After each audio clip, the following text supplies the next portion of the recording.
ലോകത്തെ ഏറ്റവും പരിശുദ്ധമായ പാനീയം എന്താണെന്ന് ചോദിച്ചാൽ ഒറ്റ ഉത്തരമേ ഉള്ളൂ, അത് മുലപ്പാലാണ്.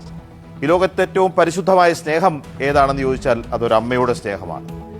ഇതൊക്കെ നമ്മൾ പറയുമ്പോഴും രണ്ട് കുഞ്ഞുങ്ങളെ, പിഞ്ചു കുഞ്ഞുങ്ങളെ, ജീവനോടെ സ്വന്തം വയറ്റിൽ നിന്ന് പ്രസവിച്ച കുഞ്ഞുങ്ങളെ കുഴിച്ചിട്ടതിന് ശേഷം ആ പാപം തീരുമെന്നുള്ള തെറ്റിദ്ധാരണയിൽ അസ്ഥിയെടുത്ത് തൻ്റെ സുഹൃത്തിനെ ഏൽപ്പിച്ച യുവതി തൃശൂർ സ്വദേശി അനീഷയെയാണ് സ്വന്തം കുഞ്ഞുങ്ങളെ ശ്വാസം മുട്ടിച്ച് കൊന്ന കേസിൽ പോലീസ് കസ്റ്റഡിയിലെടുത്തിരിക്കുന്നത്. 2 വർഷം മുൻപേ നടന്ന കൊലപാതകങ്ങൾ ഇപ്പോൾ പുറത്തു വരാൻ കാരണം അനീഷ തൻ്റെ ആൺസുഹൃത്തിനെ ചതിക്കുന്നു എന്ന് ആൺസുഹൃത്തിന് മനസ്സിലായപ്പോൾ ആൺസുഹൃത്താണ് പോലീസ് സ്റ്റേഷനിൽ വന്നിട്ട് അനീഷയ്ക്ക് നേരെ കേസ് കൊടുക്കുന്നത്. 2020 അനീഷയും ബബിനും ഫേസ്ബുക്ക് വഴി സൗഹൃദത്തിലാവുന്നത്. അതിനുശേഷം അവർ വിവാഹിതരാകുന്ന സമയത്ത് അനീഷയ്ക്ക് 18 വയസ്സും ബബിന് 20 വയസ്സുമാണ്. 2020 ഇവർ ഫേസ്ബുക്കിലൂടെ സൗഹൃദമായതിനെ തുടർന്ന് 2021 ആദ്യത്തെ കുഞ്ഞ് ജനിക്കുന്നു. തൃശ്ശൂരിൽ അവരുടെ ഒരു വീട്ടിൽ വെച്ചിട്ടാണ് കുട്ടിയുടെ ജനനം. ആ സമയത്ത് കുഞ്ഞിൻ്റെ കഴുത്തിൽ പൊക്കിൾക്കൊടി ചുറ്റിയിട്ടാണ് മരണപ്പെട്ടത് എന്നാണ് അനീഷ പറയുന്നത്. പക്ഷേ പോലീസുകാർ ഇപ്പോൾ പറയുന്നത് അനീഷ ശ്വാസം മുട്ടിച്ച് കൊന്നതായിരിക്കുമെന്നാണ്. അങ്ങനെ വീട്ടിൽ വെച്ച് പ്രസവിക്കുന്നു, ആ കുഞ്ഞിനെ കുഴിച്ചു മൂടുന്നു. 8 മാസത്തിന് ശേഷം ആ കുഞ്ഞിൻ്റെ അസ്ഥി എടുത്ത് അനീഷ ബബിന് കൈമാറുന്നു. ബബിന് ആ അസ്ഥികൾ സൂക്ഷിച്ച് വെക്കുകയാണ് ചെയ്തത്. 2021 നവംബർ 6 ആദ്യത്തെ പ്രസവം. ആദ്യത്തെ കുഞ്ഞിൻ്റെ മരണശേഷം 2024 ഓഗസ്റ്റ് 29 അനീഷ വീണ്ടും മറ്റൊരു കുഞ്ഞിന് ജന്മം നൽകുന്നു. അതും വീട്ടിൽ വെച്ച് തന്നെയായിരുന്നു പ്രസവം. അനീഷ പ്രസവിച്ചതെല്ലാം യൂട്യൂബ് നോക്കിയായിരുന്നു എന്നാണ് പറയുന്നത്. പ്രസവത്തെ തുടർന്ന് കുഞ്ഞ് കരയാൻ തുടങ്ങിയ സമയത്ത് അനീഷ കുഞ്ഞിനെ ശ്വാസം മുട്ടിച്ച് കൊലപ്പെടുത്തി. എന്നിട്ട് സ്കൂട്ടറിൽ പോയിട്ട് കുഞ്ഞിൻ്റെ മൃതദേഹം ബബിന് കൈമാറി എന്നാണ് അനീഷ മൊഴി കൊടുക്കുന്നത്.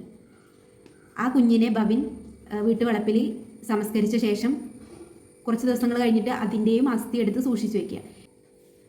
കടലിൽ നിർമ്മാർജ്ജനം ചെയ്യാൻ വേണ്ടിയിട്ടാണ് അസ്ഥികൾ സൂക്ഷിച്ചു വെച്ചതെന്ന് ബബിൻ പറയുന്നു. പക്ഷേ കുറച്ച് ദിവസങ്ങൾ കഴിഞ്ഞപ്പോൾ അനീഷ ബബിനിൽ നിന്നും അകന്നു പോകാൻ തുടങ്ങി. അങ്ങനെയാണ് ബബിൻ ഈ അസ്ഥികളുമായിട്ട് പോലീസ് സ്റ്റേഷനിൽ വന്ന് കീഴടങ്ങുന്നത്. എന്നിട്ടാണ് ബബിൻ നടന്ന സംഭവങ്ങളെല്ലാം പറയുന്നത്. അനീഷയെ പോലീസ് കസ്റ്റഡിയിലെടുക്കുന്നത്. 3 വർഷത്തിനിടെ അനീഷ കൊലപ്പെടുത്തിയ 2 നവജാത ശിശുക്കളെയാണ്. അനീഷയെ കൊടുക്കാൻ ബബിൻ പോലീസ് സ്റ്റേഷനിൽ എത്തുന്നത് അസ്ഥികളുമായിട്ടാണ്. ഇദ്ദേഹം മദ്യലഹരിയിലായിരുന്നു വന്നിട്ടുണ്ടായിരുന്നത്. എന്നാൽ അനീഷ പോലീസുകാരോട് പറയുന്നത് ആദ്യത്തെ കുഞ്ഞ് ജീവനറ്റ നിലയിലാണ് ജനിച്ചതെന്നും രണ്ടാമത്തെ കുഞ്ഞിനെ താൻ ശ്വാസം മുട്ടിച്ച് കൊന്നു എന്നുള്ളതാണ്. എന്നാൽ 2 കുഞ്ഞുങ്ങളെയും ശ്വാസം മുട്ടിച്ച് കൊന്നതായിരിക്കുമെന്നാണ് പോലീസിൻ്റെ നിഗമനം. പോലീസ് അനീഷയ്ക്കെതിരെ കൊലക്കുറ്റത്തിന് കേസെടുത്തിട്ടുണ്ട്. ബബിനെയും അറസ്റ്റ് ചെയ്തു.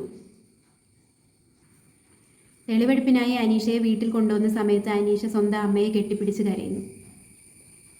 ഈ അനീഷയും ഒരു അമ്മയാണ്. അവളാണ് തൻ്റെ സ്വന്തം കുഞ്ഞുങ്ങളെ ശ്വാസം മുട്ടിച്ച് കൊലപ്പെടുത്തിയത്.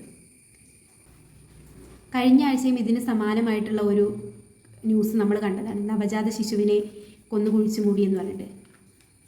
നമ്മുടെ നിയമത്തിൻ്റെ പോരായ്മയാണ് ആളുകൾ വീണ്ടും വീണ്ടും ഇത്തരത്തിലുള്ള തെറ്റുകളും കുറ്റങ്ങളും ചെയ്യുന്നത്. സ്വന്തം കുഞ്ഞുങ്ങളെ വരെ ക്രൂരമായി കൊലപ്പെടുത്തിയ അമ്മ. ഇതിൽ നിന്നൊക്കെ നമുക്ക് എന്താണ് മനസ്സിലാവുന്നത്? നമ്മുടെ നിയമത്തിൻ്റെ പോരായ്മ തന്നെയാണ് എല്ലാവരും ഇങ്ങനെ വീണ്ടും വീണ്ടും തെറ്റുകൾ ചെയ്തുകൊണ്ടിരിക്കുന്നത്. സ്വന്തം കുഞ്ഞുങ്ങൾക്ക് പാല് കൊടുത്ത് വളർത്തേണ്ട അമ്മ ക്രൂരമായി അവരെ ശ്വാസം മുട്ടിച്ച് കൊല്ലുന്നു. ഇവരെയൊക്കെ ചെയ്യേണ്ടത് എന്താണെന്ന് വെച്ച് കഴിഞ്ഞാൽ നിയമത്തിന് വിട്ടുകൊടുക്കാതെ അടിച്ച് കൊല്ലുക എന്നാണ്.